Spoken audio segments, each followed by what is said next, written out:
Hi David, I'm so glad talking with you today. My name is Barbara, reporting from SunTV, headquartered in Hong Kong. Today, I would like you to introduce your company, yourself, and especially how did you set up your company, Wachsman, and how you have delivered the impact into the community and the society. Well, thank you so much for having me, Barbara. It's really an honor to be here. Thank you. Talking with you here in New York at Consensus 2018. So, I founded Wachsman about 2.5 years ago, but I've been working with blockchain companies since about 2014. Wow. And we're primarily interested, in fact only interested in working with what we think are the best blockchain companies in the world. Here's the thing about them though. Many of these companies are really complicated, or they use complicated technology at the very least. And so what we do at Wachsman is we help complicated companies, or companies using sophisticated tech, we help them tell a story. Yeah. And so to do that, I've hired many of the world's best storytellers, people who can use facts, can understand complex systems, can understand blockchain technology, and then deliver a unique story that's newsworthy to reporters like you. Wow, yeah. What is your experience of creating such a company? What I'm specifically interested in, what is the most troublesome difficulty that you have encountered and tackled, and would you like to share with us? Yeah, absolutely. So we work with a lot of different players in the space. So for instance, our clients are the world's biggest exchanges, or the world's most well-recognized tokens, or let's say this conference itself is our client. And so we have one of the problems is this whole industry is scaling so fast. And so for us, one of our problems in terms of delivering quality has simply been in order to keep that quality up, we have to turn down projects left and right, which is unfortunate because there's a lot of great projects out there. We turned down about 270 projects last month because we have to keep the quality high. And so although we're now up to 84 people as of today, we simply don't have the bandwidth to do it all. I see, yeah. Well, another question is, when you deliver this storytelling, branding for your clients, how did you and your team members tell the stories, based on where they come from? Now that is an interesting question. As it turns out, and this is unique to blockchain, well maybe not unique to blockchain, but it feels unique. Every client is global. So companies from Singapore need press in Western Europe just as much as companies from Madrid need it in Indonesia. It's amazing. Well, how do you tell a story to all those different populations? The good news is that everyone's interested in newsworthy things. That's really helpful. The other thing is, as a PR agency, what's opened up the door is many more reporters. We get to learn and meet many more reporters and figure out what they're interested in from all around the world. Yeah. So it's more opportunity. Is it more exhausting for our staff? Yes, and that's why we're growing our teams and we're adding on more and more resources.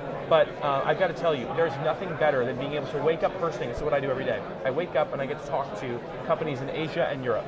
And then at night, when things are getting very, very late, I can talk to the West Coast, and maybe if I'm lucky, I get to talk to New Zealand. Yeah. We're going to open up in Asia.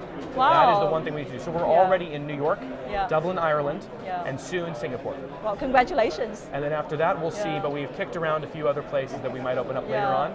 But this would give us global coverage in terms of time zone, because that's the one challenge. I'm telling you, more than distance, it's time zone. Yeah. And if we have people that understand the languages in those local markets, for instance, understanding Chinese, understanding Japanese, understanding Korean is going to be really impactful, because there's so much interest, and more importantly, incredible technology coming out of those countries.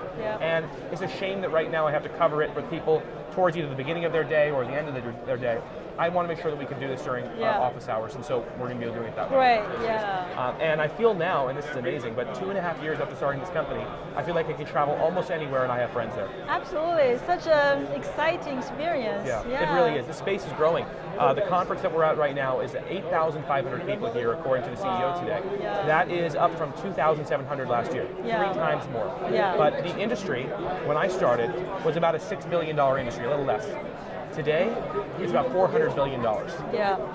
So another question is about how did you and your team engage with the different groups of this blockchain-based community? What I mean is this community include people from policymaking circles, people from technology circles, and people probably from mostly, I guess, the business circles and industry circles. How do you and your team talking with them, communicating with them, and creating a story that fit into the specific scenarios? So the best way we've been able to do this is by specializing even internally. So initially we had this specialization. So when I started, I had 5 clients or so, and they were different areas of Bitcoin. So Bitcoin wallet, Bitcoin hardware wallet, Bitcoin exchange, Bitcoin mining pool. That was it. Now it's more like insurance companies could be a specialization, or financial services, or social networks, or even fashion companies. So we're getting good at building specialized groups that can communicate to that audience. So for instance, policymakers, we're not doing too much of that yet, but I think that's going to be a growth area, because I believe, and this is not just in the United States, but around the world, it's imperative that companies be able to have a voice and speak to governments. Absolutely, But we're still preparing that service. I want to make sure that when we deliver it, it's world class. Right now, we're pretty good at being able to talk to B2B and B2C, because our staff are PR professionals from the best agencies in the world.